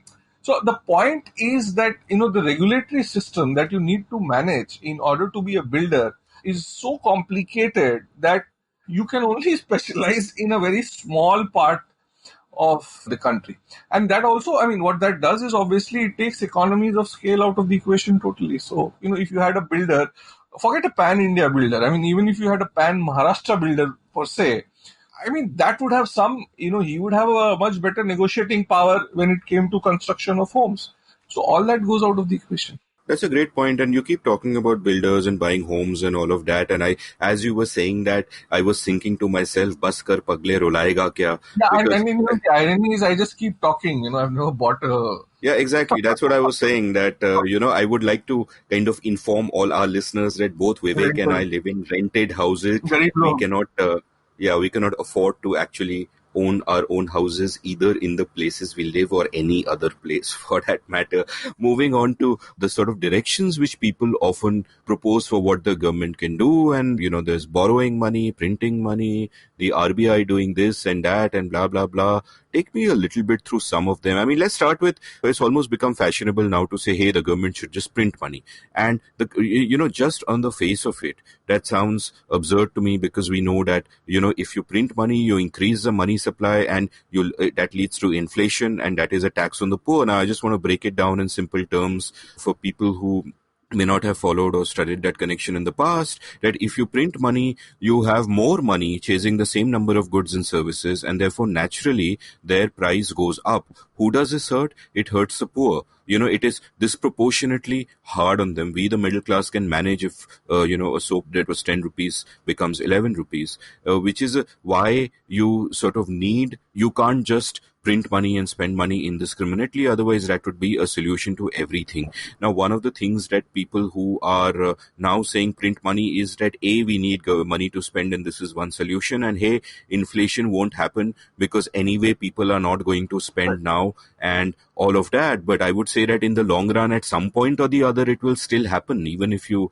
have a flat curve now, to you use that popular phrase of these times. So tell me a little bit about what the thinking is behind printing money, what the nuances are, and what are your personal thoughts on this? I mean, this is a question that I've been constantly thinking about over the last 3 months. And in my quest to understand it, there are, two things that I read I found very, very helpful. One is a book by a gentleman called Randall Ray, and he has written this book called Modern Money Theory, okay, primer on macroeconomics for sovereign monetary systems. It's not a very easy book to read, but I mean, in case you are interested in this entire, people who essentially support money printing, this is the book to read. Then there's obviously this long document that Dr. Raghuram Rajan wrote. That was also very helpful. So, I mean, I'm sort of, I'm still thinking about it, but Randall Ray's book was a huge eye-opener. And so this is, again, he comes from this new macroeconomic school called the modern monetary theory. And the modern monetary theory essentially, starts with the argument, or rather with the question, that why do people accept paper money? Okay. Now, the conventional answer for that has always been that, you accept paper money because everyone else accepts it, right? But the modern monetary theory guys don't agree with that answer, and their answer is, it's slightly more nuanced. And I think it's important that we sort of go through this, and I'll sort of quote small portions out of Ray's book. So he says that the typical answer provided in textbooks is that you will accept a national currency because you know that others will accept it. In other words, it is accepted because it is accepted. The typical explanation thus relies on an infinite regress.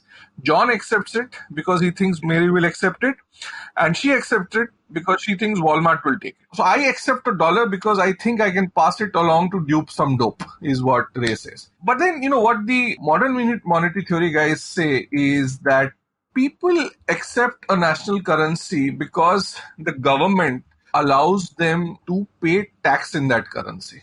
Okay. So that is how they sort of legalize paper money.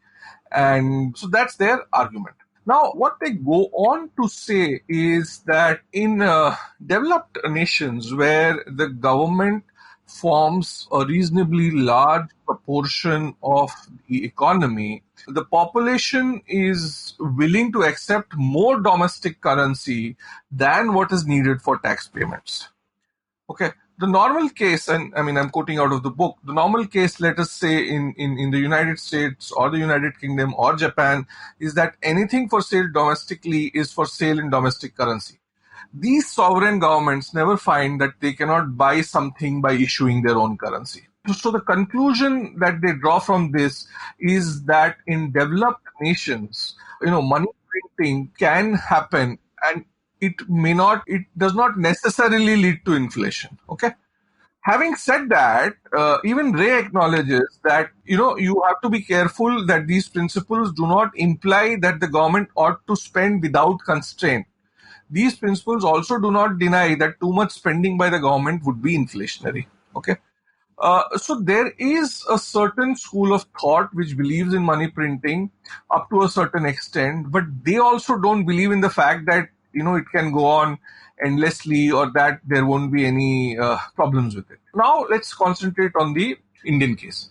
Now in the Indian case, the first problem is that the government forms a very not a very small part, but not a very big part of the Indian economy. So it sort of prints money, and that leads to inflation. Chances are people will start moving away from the Indian rupee, and that is something that happened post 2008, when a significantly large proportion of the Indian population bought a lot of gold. Okay. And it was all essentially linked with the government spending too much money and people buying gold. So basically, what works in a developed economy need not necessarily work in a developing economy like India is. In India, there is a general tendency to avoid paying taxes. Hence, unlike the developed countries, the Indian government cannot print money and spend it in the same way as governments in most developed nations can. An excellent example here is that of the US dollar. Okay. Between February 26th and I think May 22nd, the US Federal Reserve has printed close to $3 trillion. Okay. So basically, when they started printing money, their balance sheet size was around $4.2 trillion, and now their balance sheet size is close to $7.2 trillion. So they print dollars and they pump that money into the financial system by buying bonds. And the idea is obviously to drive down interest rates so that people consume more money. Okay. Now, the point that you need to understand here is that the US dollar is the international reserve currency. It is the international trading currency. It is also a safe haven, right? So whenever there is a crisis in any part of the world, money moves from different parts of the world and it goes to the US. So there is a great demand for the US dollar. In fact, one of the interesting stories that I would like to recount here is that in August 2011, when the S&P downgraded the AAA rating of US dollar, money moved from all parts of the world to the US dollar. Okay.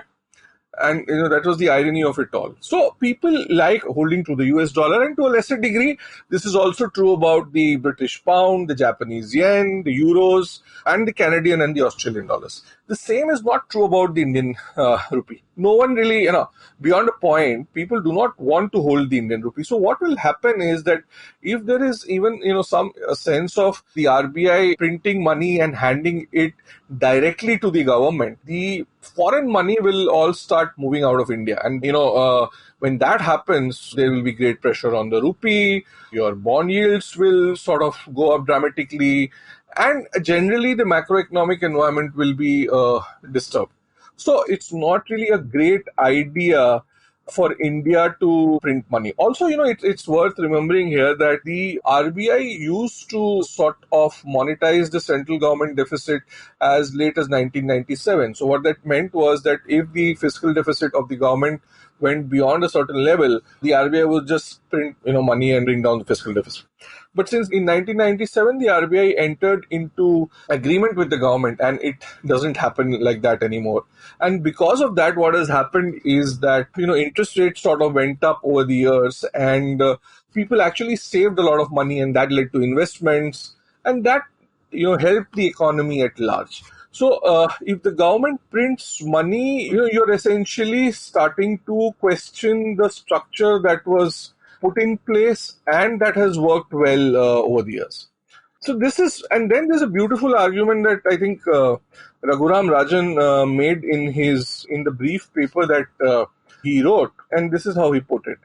So let's say the RBI prints money, okay, and hands it over to the government. Now, so basically the money goes into the government account, and then the government spends the money on something.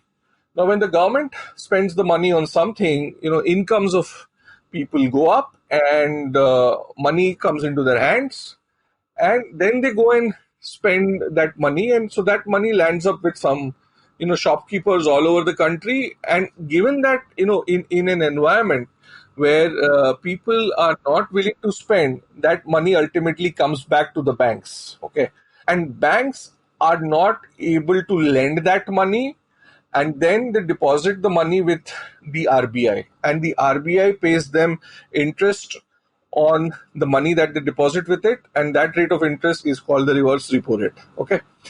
So essentially what will happen is that if the government prints and pumps money into the economy, the velocity of money is so low at this point of time that money will not change hands, and it will ultimately end up with the RBI, and the RBI will end up paying interest on the printed money. And if the RBI ends up paying interest on printed money, it obviously earns less money during the course of the year, and then it gives a lower dividend to the government. Okay. Now, banks also lose out on money, because if the government was financing its fiscal deficit through, by issuing bonds, the banks would have earned a higher rate of interest than what they would earn by depositing money into with the RBI at the reverse repo rate. So there are a lot of these interesting points which a lot of people who believe in the modern monetary theory either do not understand or they don't talk about it. But if you read up guys who actually, who believe in modern monetary theory, they offer all these reasons very, very clearly. So. Yeah, and it kind of strikes me as fairly amusing that first the RBI prints money and then it pays interest on the same money, the seen and the unseen right there. And, I will, of course, endorse your conclusion of saying that printing money is a bad idea, and just because something works in developed countries doesn't mean it will work in developing countries. But I will also add to that I'm not even sure it can work in developed countries. The jury's out on that. This is just one theory among many. So see, I'll tell you why modern monetary theory has picked up at least in the last 12, 13 years. So all the central banks, the Western central banks, have printed a lot of money. But that has not led to conventional consumer price inflation. Okay. So which is why the MMT walas are, bullish right now, and sort of they have a market. But what they forget is that the reason that there has been very little consumer price inflation is because China has become the factory of the world. Okay. And they have really, increased their productivity and driven down prices globally. The second thing, what they don't talk about, is the fact that even though there has been no consumer price inflation, there has been huge asset inflation all across the world. I mean, stock markets have been going up for years without company earnings going up. I mean, if you look at the Indian market in the last 8 years, price has gone up at a much faster rate than the earnings. So, and the gap keeps increasing every year.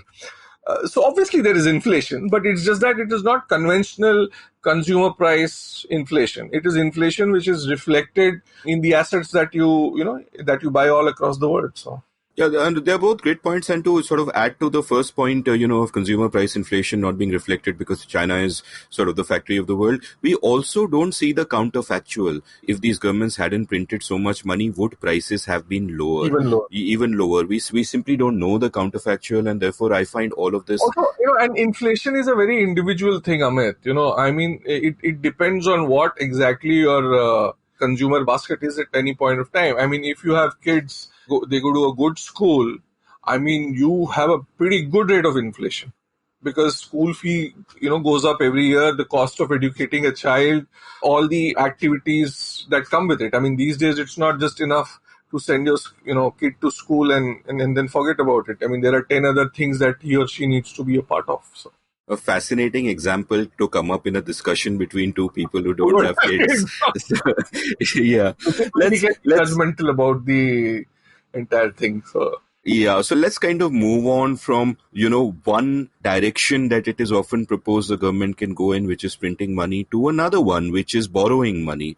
Tell me a little bit about the pros and cons of that approach and what is the thinking behind that See, approach. okay, when the government borrows money, the good thing is that it is setting a sort of a benchmark interest rate for the entire financial system, right? Because the government borrows at the lowest rate. The lending to the government is the least risky form of lending on most days. So that is one good thing, that it is borrowing at a rate which the market is sort of deciding on. The problem with borrowing, now there are multiple problems with borrowing as well. So the first problem is if you borrow too much, and again, this is why a lot of people recommend money printing, is when you borrow too much as a government, you crowd out the private borrowers, right? So when you crowd out the private borrowers, the entire the interest rate in the financial system tends to go up. So which is why a lot of economists right now have been saying that the government should print money and they should monetize and this and that.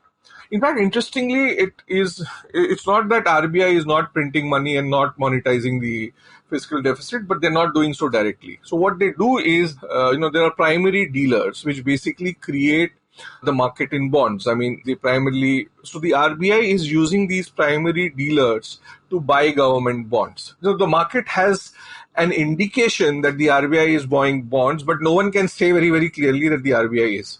But there are, I think, at least two central bank governors, D. Subbarao and Raghuram Rajan, who have both gone on record to say that the RBI is printing money and monetizing a certain part of the deficit, though it is doing so indirectly. And which is good, because when you're doing it indirectly, at least you are paying the market rate of interest to some extent. Now, the problem is when you borrow more, one is the crowding out part where the interest rates go up. But then, right now, I don't think that is much of an issue, because the private sector is really not into borrowing right now. The other thing that happens is that the rating agencies tend to follow the debt to GDP ratio while deciding on the rating. Now, in an environment where your GDP is contracting and your debt is going up, so when the debt to GDP ratio goes beyond a certain level, then there is cut in the rating. And right now, India is just barely investment grade. One cut and we become non-investment. And if that happens, a lot of serious foreign money, pension fund money and all that will move out both of the Indian bond market as well as the Indian stock market, which will create problems for everyone. But having said that, the thing here is that I think the lesser evil right now is to borrow money than to print money, because the government really doesn't have a choice. The tax collections have totally collapsed. I mean, if you look at the April numbers of the central government, the tax collections are down by around 44%. GST collections have collapsed 87% to around 5,934 crore, if I remember the number correctly. So that's the lesser evil right now. Having said that, okay, there are other repercussions to the government not borrowing more money, but the fiscal deficit going up. And this is important to explain because, as we said at the very beginning, that the, economics it seems to operate at a very, very high level, but it has impacts on all of us. And a lot of us don't understand those impacts. So look at the fact that the fiscal deficits of the state governments as well as central governments will go up this year, right? Because they are not earning as much tax as they had hoped to. Now, the repercussions of that can be seen immediately. Now, look at the fact that the government has decided not to pay the increase in dearness allowance as well as dearness reliefs for the salaried government employees as well as the retired government employees up until July 2021. So that, one estimate suggested would lead to a saving of around 38,000 crore. This is the central government. A lot of state governments have followed the central government. And if, I guess, all state governments follow the central government, that saves another 82,000 crore. Now, this is money that the government employees would have earned, but they did not. Now, government employees are one sort of class of employees who do not feel the pain of slow economic growth much. Okay, but this time they are. The second thing is the price of petrol and diesel. even though, between, I think, in January, the price of crude oil was around $65. Currently, it's around 40, but the price of petrol and diesel is still what it was in January. So, which is the reason for that is that the excise duty that the central government charges and the sales tax that the state government charges, both of them have sort of been ramped up. So, obviously, you and I are paying for that, right? The third thing is when the RBI has printed and pumped a lot of money into the financial system, that has led to the fixed deposit interest rates coming down. In fact, I was very, very surprised while writing a piece a couple of days back that a 2-year fixed deposit for Kotak Mahindra Bank pays you just 4.75% per year. And in fact, the rate of interest was even lower than that of the State Bank of India, which was normally it's the State Bank of India which sets the benchmark. So 5.11%. So interest rates on fixed deposits have come down. Obviously, you and I will have to pay for that. What will also happen is that the interest rates on small saving schemes will, automatically come down in the months to come. So, so it's not like only the government gets impacted or only the companies get impacted. I mean, you and I also get impacted through all these things. And if the government sort of, decides to start printing money, there is extreme danger that money will move out of the stock market. And it's essentially foreign money and SIP money which has kept the stock market going. So if the foreign money goes out, it's only the SIP money which is left. Which, brings me to another digression, which is something that, people have been baffled about for the last few years, in fact, that the economy keeps going down and the stock market keeps going up. So in a nutshell, what's happening? I have an explanation for that. And this is, again, something I realized only recently. In fact, in the last 3 years, the stock market has primarily been driven by the SIP investors. So it's the SIP investors who bring in money, the market goes up, more SIP investors come in, and it's a perfect, what you call a naturally occurring Ponzi scheme. And I should point out here to all our listeners that one of the very popular episodes that Vivek and I have done together is on Ponzi schemes. That will be linked from the show notes. You will find much to relate to when you listen to that and think of the modern world in which we live, especially the way the state operates. So I just wanted to make one last point. So all this essentially, comes back to the fact that we have been in a mess before COVID. Because if we had not been in a mess before COVID, we would have had, still some tax inflows coming in. But because we were already in a mess, this is sort of, that has accentuated the problem. So here's sort of one question, which is that we have been discussing the various ways in which governments can raise money, which is they can print it or borrow it or just announce on WhatsApp that they have it. But whatever the government does to get money, once it has it, what should it do with it? When you consider the unseen effects of all kinds of spending that it can do, including, of course, the unseen effect of what the money could have achieved had it been left with the people that it's been taken from, whatever percentage of that is tax. But apart from that, what should they actually do with it? What is a sensible thing to do here? Should we not cut spending in many areas where we spend too much?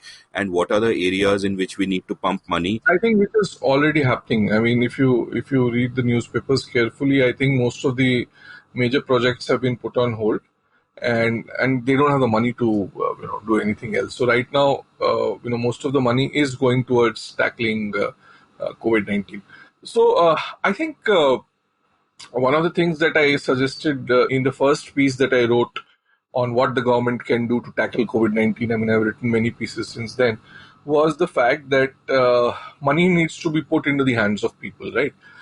So the government has essentially put 1,500 rupees over a period of 3 months into the hands of female Jan Dhan account holders. So, I mean, their number is around 20 crore, whereas the total Jan Dhan accounts amount to around 38 crore.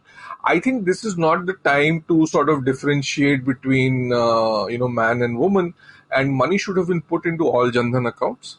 And this is something I think which needs to continue through the course of this year.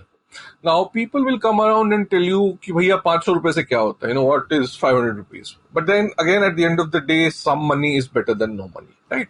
And the government cannot, I mean, obviously there are limitations. It can only do things within a certain limit. And given that, I think if it has the money, the thing it needs to do right now is to sort of put more and more money in the hands of people.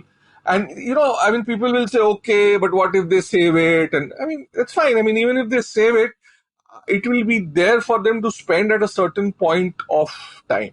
I mean, that I think is the only thing that will work right now. And so obviously the problem is targeting. Now, a lot of people have suggested that the government should put, I think I was reading a comment somewhere, one of these business guys said that 5,000 rupees should be put into the accounts of all migrants. But how do you identify a migrant? Right.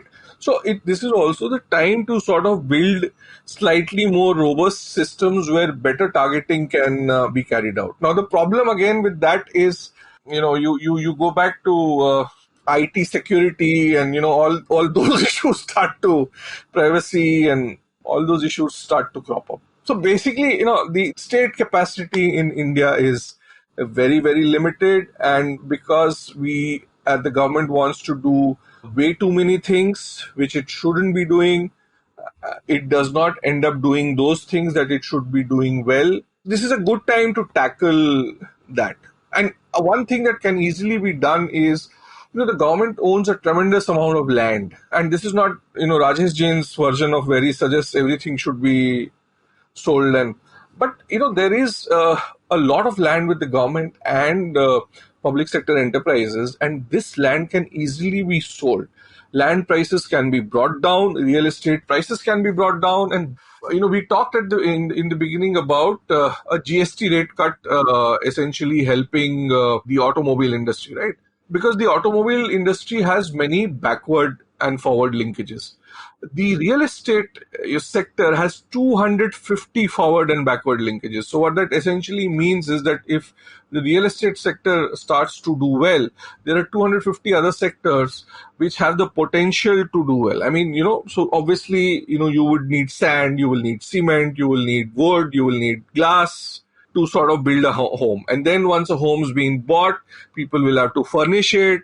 In order to buy a home, people will need a bank loan. So I think it's very, very important that, one is to address the post-COVID economic scenario, and also to sort of cash in on India's so-called demographic dividend, that we get a real estate sector, right? And this is the opportunity to do it. So I have 3 digressions, Sure. The third of which will lead to a question, and hopefully we can avoid further digressions while these 3 digressions are being aired, and then we'll get to the question. First digression, of course, is that I have a great 2-hour episode with Rajesh Jain, whose proposal essentially was that, look, we sit on humongous amounts of public land which are being put to no good use, and if the government starts selling that off, one, it will have a lot of money which will be helpful, especially in a crisis like this, huge amounts of money, and 2, it will also land prices will go down because the supply will go up, and that will be great for common people. A digression within this digression is another way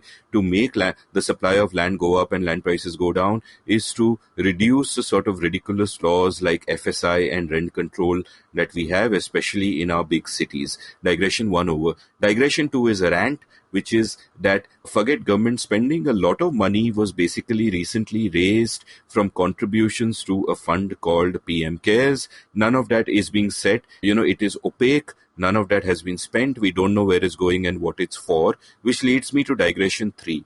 There is one area where the government should have spent money and, got it right in the last 3 months, which is the plight of migrant laborers throughout the country. It is okay to say in the last week of March when the lockdown started that, okay, we were blindsided, it did not strike us. But, that went on for weeks and weeks, and that's a humanitarian crisis. It's absolutely unconscionable. And the sort of question I'll get to, and I was discussing this last week in my episode on lockdowns and COVID-19 with the brilliant Anup Malani, and the larger point we discussed there was, which will lead to the question that I come to, is that a lot of this migrant labor hasn't just gone back on a temporary basis that when this crisis ends, they will come back and everything will be okay again. There is a deep loss of trust in the system.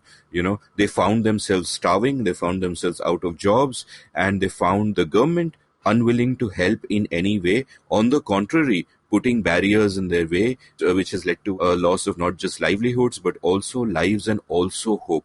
Many of these people may not come back. Broadly, from out of this sort of incredible tragedy that has happened, what do you think the economic impacts of that I could know. be? I mean, I've been thinking about this for a while, and so I think I don't. Yeah, So let me put it this way. I was just looking at some data today, and the amount of work being demanded in the Mahatma Gandhi National Rural Employment Guarantee Scheme has just gone through the roof. Okay. In the first 7 days of today's what 8th, right? Yeah, we are recording on June 8th, and this episode will be out on June Right. 14th. So today is 8. So in the first 8 days of the month, the 2.12 crore households have demanded work under Nariga. Okay. Whereas last year, the number for the full month of June was around 2.56 crore. So that tells you the amount of work that is being demanded. Now, just because you're demanding work doesn't mean that you'll get it. The other thing is that agriculture in India already has a huge amount of disguised unemployment, which basically means that it has many more people than is economically justifiable. So it contributes around 15 to 16% of the Indian economy and employs more than 40% of India's workforce. Now, imagine all these people going back and becoming either a part of the agriculture workforce or demanding work under Nariga.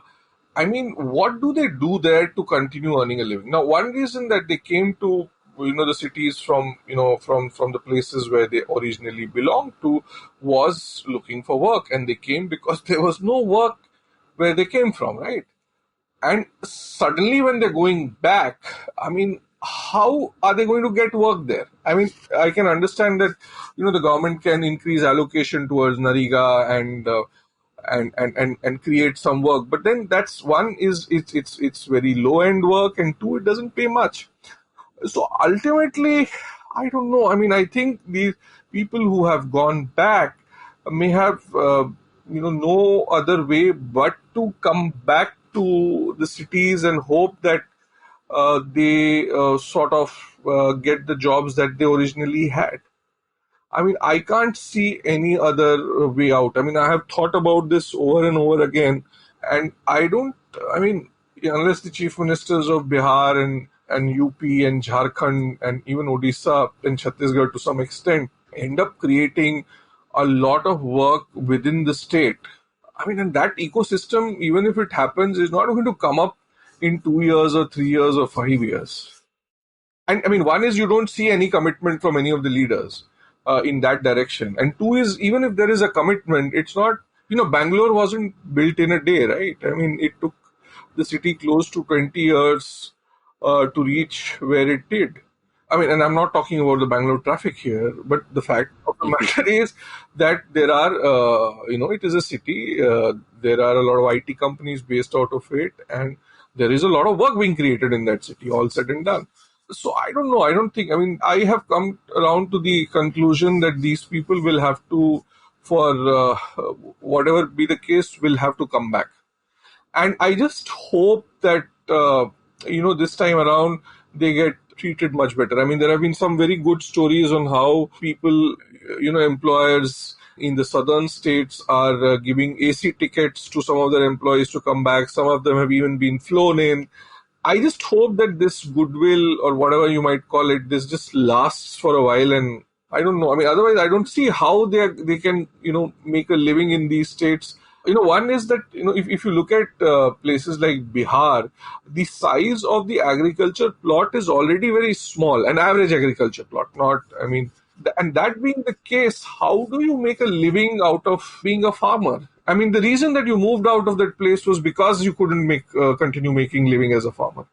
So, which is again, I'd like to connect this to the point that, which is why it is very important to get the construction and the real estate sector going all over again. Because which is where, I mean, which can sort of again, create jobs in smaller cities where people can then, sort of hope to work at least, if not in the village, but at least in the city that is nearest to wherever they live. Yeah, so two thoughts strike me here. One is, of course, like you said, it's a great opportunity for those states now that they have all those people back there to do something about it, because I continue to maintain that every human being is, adds something to the world. They are not a burden on it. And it's a great opportunity for them to sort of revamp the regulatory system and but like you said, it won't happen overnight. And therefore, what do we do now? And I can't really see a way out. What I'd also like to tell my listeners is that I've done a bunch of episodes on agriculture, which I rather like a lot, and I shall link them from the show notes. You should definitely link the one that you did with Shetkari. Gunwar Patel episode. You should definitely link that one. That's, I think, the best of the lot. So yeah, it's a wonderful episode 86, the only episode I've done in Hindi, by the way. Yeah, so moving on, I mean, we are kind of approaching the end of the episode, and in a sense, we are also kind of approaching the end of the lockdown. And recently you wrote a piece talking about how the end of the lockdown will not bring life back to normal. Can I ask you to elaborate a bit on this? I mean, see, in the sense that, people are still apprehensive of, going out and spending money. You have parts of the transport system which are working, parts which are not. So I don't know. I mean, if you open it up too much, obviously there is, the risk of Covid-19 spreading more than it already is. If you don't open it up, then there is the problem of, economic activity not really picking up. So how do you... I don't know. I mean, I don't think there is a balance to this. And our health system isn't really, it can't really cope up with the, if any more increases in the disease happen in the days to come. And in fact, in Mumbai, the medical system is on the verge of collapse.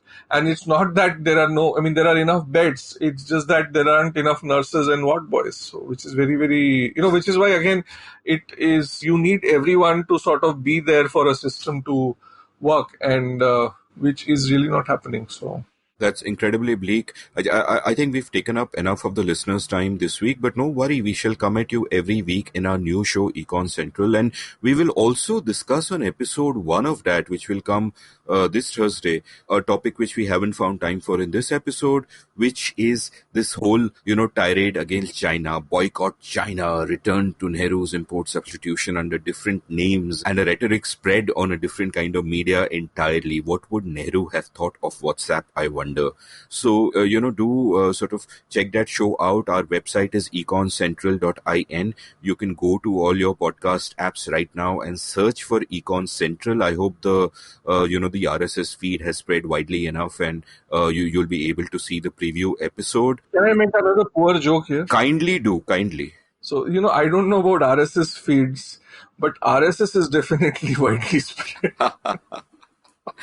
Yeah, you could. Yeah, indeed. So we won't comment. We won't make a value judgment on that. It's an indisputable fact. And so Vivek, thank you so much for coming on the show. I think it's the first time we are actually recording a Seen Unseen episode remotely like this on the computer, and it's so weird, isn't it? Yeah, it is very weird. I mean, it just, when you can't look into the other person's eye while talking, or generally have someone in the room around you, it's just, and even when you're looking into the other person's eye digitally, it's just not the same. So yeah, we're actually recording via Zencaster, but we've also got Zoom open so we can see each other and kind of pick up visual cues. But then I'm doing Alt-Tab and going to my notes. And are you wearing a hairband by any chance? No, that's my headphone, bro. Okay, well, I just thought for a moment that you've done that Abhishek Bachchan thing and... Listen, the recording is going on. Don't start flirting now. All right, thanks a lot for coming on the show. Thanks, Amit, for having me. Thanks a ton. If you enjoyed listening to the show, do follow Vivek on Twitter at call_Vivek. You can follow me at Amit Verma, AMITVARMA. You can browse past episodes of The Seen and the Unseen at seenunseen.in. And hey, do check out my new course, TikTok and Indian Society, at seenunseen.in/TikTok. Thank you for listening.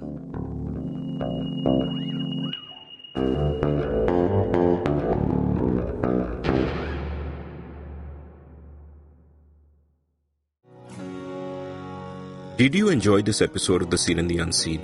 If so, would you like to support the production of the show? You can go over to seenunseen.in/support and contribute any amount you like to keep this podcast alive and kicking. Thank you.